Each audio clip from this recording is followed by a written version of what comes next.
నమస్తే, welcome to Suman TV.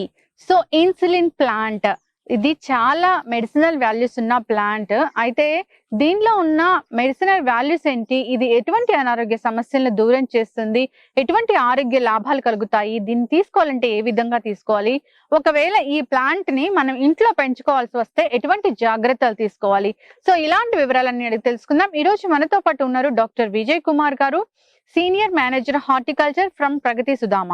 నమస్కారం doctor గారు. నమస్తే. డాక్టర్ గారు, ఇన్సులిన్ ప్లాంట్ అని చెప్తూ ఉంటారు. సో దీన్ని తీసుకుంటే డయాబెటీస్ అనేది కంట్రోల్లో ఉంటుందని చెప్తూ ఉంటారు కదా, అసలు ఈ ఇన్సులిన్ ప్లాంట్ అనేది చూడడానికి ఎలా ఉంటుంది, ఐడెంటిఫికేషన్ ఏంటి? ఓకే అమ్మా, దీన్నే ఇన్సులిన్ అనే చెంగల్వ కోస్టు అని మనం తెలుగులో పిలుస్తాము. దీని యొక్క సైంటిఫిక్ నేమ్ అయితే అంటే శాస్త్రీయ నామం అంటారు కదా, ప్రతి మొక్కకు కూడా వాడుక నామము శాస్త్రీయ నామం. అంటే శాస్త్రీయ నామం ఎందుకు అంటారు అంటే ఇది యూనివర్సల్. ఇప్పుడు మనం ఇండియాలో చెంగల్వ కోస్ట్ అన్నాము, అదే యుఎస్ లో ఉన్నవాడికి చెంగల్వ కోస్ట్ అంటే ఈ కాంట్ కదా. సో ప్రతి ఒక్కరికి కూడా ఒక శాస్త్రీయ నామం ఉంటుంది. సో దీన్ని కాస్టస్ స్పీషియోసస్ అని పిలుస్తారు. ఈ దీంట్లో ఉపయోగపడే భాగం, మనకి ముఖ్యంగా ఉపయోగపడే భాగం ఈ ఆకులు, తర్వాత దీంట్లో రైజోమటస్ రూట్స్ అంటారు, అంటే దుంపలాగా ఉంటుంది. ఈ రెండు కూడా మనకి ముఖ్యంగా ఉపయోగపడేటువంటి భాగాలు. ఇది చూసిండ్రు అనుకోండి, మొక్క చూస్తే ఎంత అందంగా ఉంది. సో ఇది మనం గార్డెన్ లో ఆర్నమెంటల్ గా పాటింగ్ లో కూడా పెంచుకోవచ్చు.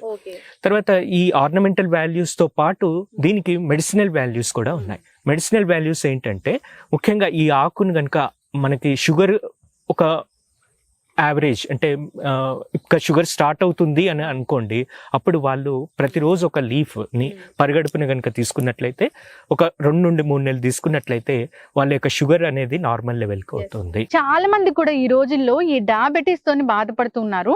సో బాగా ఎక్కువ షుగర్ పెరిగిపోయిన తర్వాత కన్నా ముందుగానే కనుక్కొని ఈ విధంగా ఈ మెడిసినల్ ప్లాంట్, మీరు అన్న ఈ ఇన్సులిన్ ప్లాంట్ యొక్క లీవ్స్ కనుక తీసుకున్నట్లయితే ఖచ్చితంగా కానీ మనం దాన్ని కంట్రోల్లో ఉంచగలుగుతామంట డాక్టర్.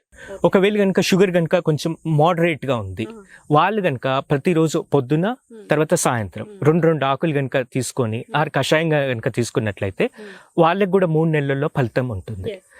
తర్వాత ఇందులో ఉన్నటువంటి మెడిసినల్ వాల్యూస్ కనుక తీసుకున్నట్లయితే ఇది యాంటీ హెల్మెంటిక్ గా, యాంటీ వైరల్ గా, ఈ వేర్ల నుండి వచ్చేటువంటి ఈ దాన్ని యాంటీ వీనమస్ ప్రాపర్టీస్ కూడా ఉన్నాయి వీటికి. అండ్ హై బీపీ, తర్వాత ఈ ఇన్సులిన్ అంటే దీని పేరే ఇన్సులిన్. సో షుగర్ కి డిసీజెస్ లో కూడా ముఖ్యంగా వాడతారు. ఓకే, హై బీపీ ఉన్న వాళ్ళు కూడా దీన్ని తీసుకోవచ్చు. ఓకే, ఇప్పుడు చాలా మంది కూడా ఇమ్యూనిటీ కోసం అనేది చూస్తూ ఉన్నారు. సో దీన్ని ఇమ్యూనిటీ కోసం కూడా ఇమ్యూనిటీ గురించి కూడా వాడుకోవచ్చు. అయితే దీని కషాయాన్ని ఏ విధంగా తయారు చేసుకోవచ్చు, ఇంకా దీన్ని ఏ రూపంలో తీసుకోవచ్చు, అసలు దీని టేస్ట్ ఎలా ఉంటుంది? కషాయం అనుకోండి అంటే మనం డైరెక్ట్ గా ఆకుల్ని కూడా తినొచ్చు, లేకుంటే మనం కషాయంగా అంటే ఒక 2 ఆకులు ఒక కప్పు నీళ్ళల్లో మరిగించేసి దాన్ని వడగట్టి మనం తాగితే కూడా ఇంకా మంచి ఫలితం ఉంటుంది. ఎందుకంటే ఇందులో ఉండేటువంటి అన్ని కూడా మనకి ఔషధ గుణాలన్నీ కూడా మనకి చేరిపోతుంది. ఆటోమేటిక్ గా ఇమ్యూనిటీ బూస్టింగ్ గా కూడా మనకు. ఓకే, ఇక దీని టేస్ట్ ఎలా ఉంటుంది డాక్టర్ గారు? మరి టేస్ట్ అంటే నార్మల్ గానే ఉంటుంది, అంత అంటే వెరీ టేస్టీగా కాదు, మరి చేదుగా కాదు, బాగానే నార్మల్ గా ఉంటుంది. ఓకే, అయితే ఇంకా దీన్ని సాలడ్స్ రూపంలో కానీ మామూలుగా ఇంకా ఏ విధంగానైనా తీసుకోవచ్చు. చాలా మంది కూడా ఇన్సులిన్ ప్లాంట్ ఇంట్లో పెంచుకుంటే చాలా పెద్ద గుబురుగా పెరుగుతుందని చెప్తూ ఉంటారు. సో దాని లీవ్స్ అనేవి కూడా ఎక్కువగా ఉంటాయి కాబట్టి సో ఇంకా ఇతర రూపంలో కూడా తీసుకోవచ్చు అంటారా? ఓకే, అయితే ఈ ఇన్సులిన్ ప్లాంట్ ని ఎవరైనా ఇప్పుడు డయాబెటీస్ లేని ఇల్లు అంటే లేదంటే అతిశయోక్తి కాదేమో, సో అలాంటి వాళ్ళు ఇంట్లో పెంచుకోవాలి అనుకుంటారు కదా, మరి జాగ్రత్తలు ఏం చెప్తారు? జాగ్రత్త, ఇది కొంతమేర మనము ఇండోర్ లో కూడా పెంచుకోవచ్చు, తర్వాత బాల్కనీస్ లో పెంచుకోవచ్చు, అవుట్డోర్ లో కూడా పెంచుకోవచ్చు. కొంత నీడని కూడా ఇది తట్టుకోగలుగుతుంది. ఒక ప్లాంట్ ని మనం తీసుకొని నాటినట్లయితే సో దాని నుంచి నెక్స్ట్ ప్లాంట్ అనేది వస్తుందా, ఎలాగా బుషిగా పెరుగుతుందా? పెరుగుతూనే ఉంటుంది. ఇప్పుడు ఇది ఒక మొక్క అనుకోండి, దీని నుండి ఇట్లా పిలక మొక్కలు వస్తూనే ఉంటాయి. తర్వాత మనము ఇంతవరకు కట్ చేసిన తర్వాత మళ్ళీ దీని నుండి పక్క కొమ్మలు అవి వస్తూ ఉంటాయి. సో మొక్క పెరిగినా కొద్దిగా మనం ట్రిమ్ చేసుకోవచ్చు. ఓకే, సో నెక్స్ట్ ప్లాంట్ అయితే దాని నుంచి అదే వస్తూ ఉంటుంది. ఓకే, సో మీరు రైజోమ్ అన్నారు కదా, సో దాన్ని తీసుకొని దాన్ని వాడుకోవాలంటే ఏ విధంగా వాడుకోవచ్చు? దాన్ని అంటే అది కొంచెం కెమికల్ ఎక్స్ట్రాక్ట్ చేయాలి. సో కెమికల్ ఎక్స్ట్రాక్ట్ చేసి దాన్ని ఫంగల్ అండ్ యాంటీ వైరల్, తర్వాత it increases sex power also.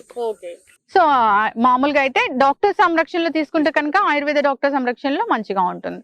Okay, thank you so much doctor గారు. ఇన్సులిన్ ప్లాంట్ గురించి చాలా చక్కగా చెప్పారండి. అందరికీ కూడా డౌటే, ఇన్సులిన్ ప్లాంట్ ని ఇంట్లో ఏ విధంగా పెంచుకోవాలి, ఒకవేళ పెంచుకుంటే దాన్ని ఏ విధంగా తీసుకోవాలి, ఎంత మోతాదు లీవ్స్ తీసుకోవాలి అనేది చాలా మందికి చాలా డౌట్స్ ఉన్నాయి.